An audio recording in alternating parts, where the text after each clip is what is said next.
त्याच्यात कसं एकंदरीत देशामध्ये तुम्ही परिस्थिती पाहिली आणि बिहारचं उदाहरण घेतलं तर राजकीय गोंधळ आणि घोळ प्रचंड या मतदार यादीमध्ये झालेला आहे.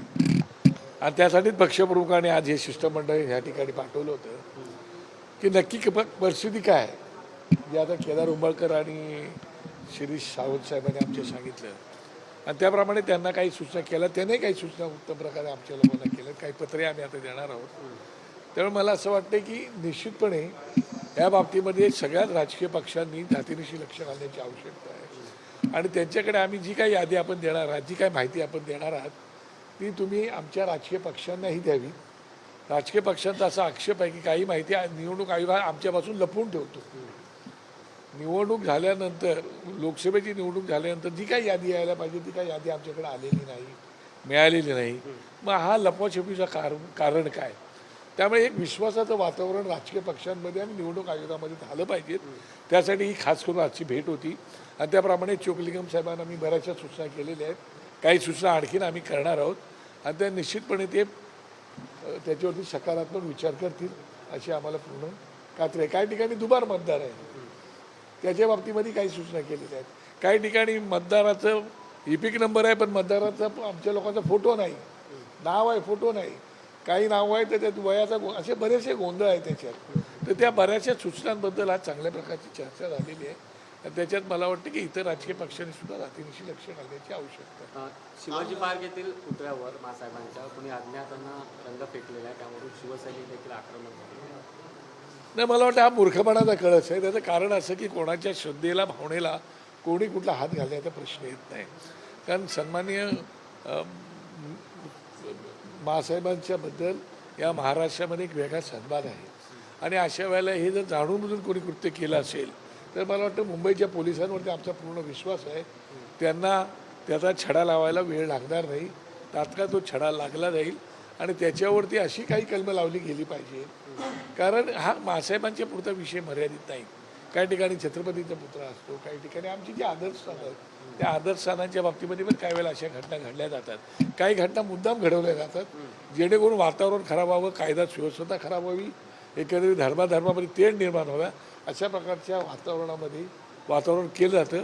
आणि निवडणुका आता तोंडावर असताना अशा प्रकारचं वातावरण जर ही करणारी काही लोक असतील तर त्यांच्यावरती ताबडतोब सक्त कारवाई झाली पाहिजे असं मला वाटतं. आता सध्या मीनाताईंच्या पुतळ्याजवळ स्वतः राज ठाकरे गेले होते. ठाकरे गटाकडून आंदोलन सुरू होतं. शिवसेना शिंदे गटाचे लोक आता थेट शिवाजी पार्क पोलीस स्टेशनमध्ये सुद्धा तक्रार द्यायला पोहोचले. तुमचा संशय नेमका कोणावरती आहे? आता isakal.com आहे देशातील नंबर 1 ची मराठी न्यूज वेबसाईट. प्रत्येक अपडेटसाठी isakal.com ला नक्की भेट द्या. नाही, तोच आता कसं आहे की नक्की आता आम्ही सांगू शकत नाही की नेमकं कोणी केलं, त्याला करण्यात त्याच्या मागचा उद्देश काय हेच कळायला मार्ग नाही. पण निश्चितपणे ते काही लपून राहण्यासारखा प्रकार नाही, तो निश्चितपणे लक्षात येईल. आमचे संदीप देशपांडे सकाळीच बोलले की आम्ही तिकडे वॉक करून आलो, आज 8:30 काहीच झालं नव्हतं. मग अचानक कसं झालं, म्हणजे काहीतरी कोणीतरी जाणून बुजून केलेलं आहे. हां, CCTV वगैरे पण आहे, म्हणजे ते कळेलच आणि मग पाहू काय करता येईल.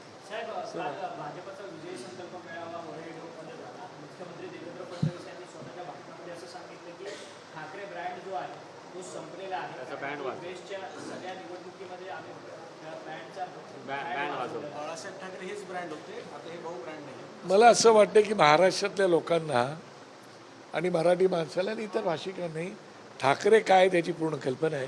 त्याची देवेंद्र फडणवीस साहेबांनी आम्हाला सर्टिफिकेट देण्याची गरज नाही आणि ते येणाऱ्या काळामध्ये लवकरच कळेल मुख्यमंत्र्याला.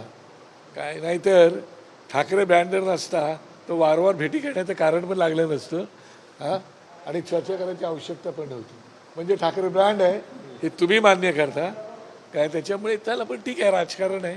निवडणुकी तोंडावर आलेली आहे.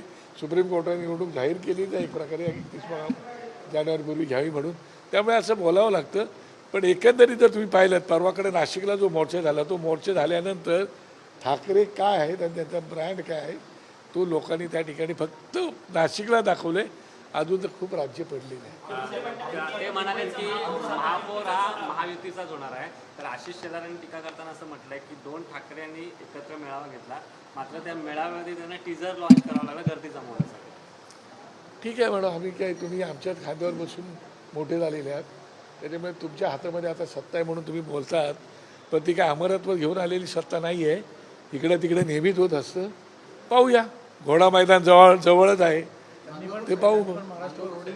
साठव यांचं एक म्हणणं आहे की जर असं स्वरूपाचं राहिलं तर उबाटाच्या मदतीने खान जसे आमदार झाले तसे मुंबईचे महापौर खान हवंय का मराठी माणूस हवा याचा विचार बघा, मुंबईवरती आत्तापर्यंत बाळासाहेबांच्या काळामध्ये मुंबईचे महापौर मराठी राहिलेले आहेत, पण त्याच्यासोबत आर सिंगसारखा सुद्धा माणूस महापौर राहिलेला आहे, मुरली देवरा साहेबांसारखे महापौर राहिलेले आहेत. हा भाग वेगळा आहे.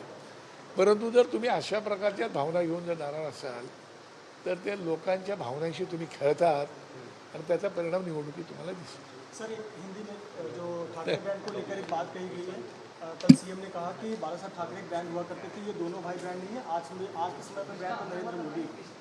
मुझे ऐसा लगता है कि देवेंद्र फडणवीस जी जो है उनके पहले इस राज्य के जो नेता थे वो सम्मानीय प्रमोद जी महाजन थे और गोपीनाथ जी मुंडे साहब थे और नितिन गडकरी साहब थे.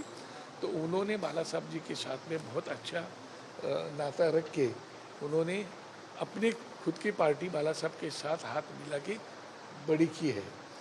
तो आपको बड़ी करने वाली शिवसेना ही है वो ज़माने की, और उसके लिए मुझे ऐसा लगता है कि उसके बारे में देवेंद्र जी को हमें सर्टिफिकेट देने की कोई ज़रूरत नहीं है.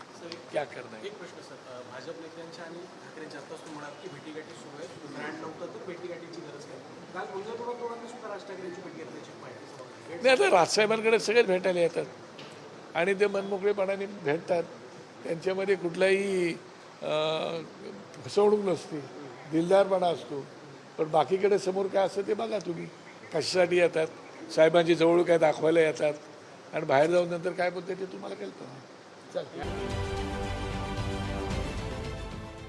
देश विदेशातील प्रत्येक घडामोडींचे लाईव्ह अपडेट मिळवण्यासाठी आता साम टीव्हीच्या सर्व सोशल मीडिया प्लॅटफॉर्मला लाईक, फॉलो आणि सबस्क्राईब करा. तसंच सर्व नोटिफिकेशनसाठी बेल आयकॉन प्रेस करायला विसरू नका.